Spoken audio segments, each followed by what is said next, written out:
বলো তো, নারীদের আমাদের ঘর আছে, আমাদের বাড়িও নেই, আমাদের ঘরও নেই। আমরা পরের বাড়ির দাসীগিরি করতে আসি। দাসীগিরি শোধ, মরে যাওয়া শোধ। আর যে বেশি থাকতে পারবে লড়াই করে, সে থাকতে পারবে। একটু 19-20 হলেই তাড়াই দেবে, ঘর থেকে বের করে দেবে।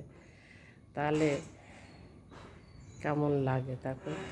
ওই যে কালকে দেখলাম ধন্যায় বলছে, বউটা এত বছর সংসার করে, 4.5 বছর 10 বছর ধরে রিলেশন, আজকে তার ঘরের থেকে বের করে দিতে একবারও বিবেকে বাঁধলো না। তাহলে আমাদের কি ঘর আছে? নারীদের কোনো ঘর নেই। পরের ঘর আমরা নিজের ঘর বলে মনে করি, কিন্তু আমাদের নিজেদের কিছুই নেই। আমরা যদি ভাবি তাহলে আমাদের কিছুই নেই, পরের বাড়ির দাসীগিরি করতে যাই।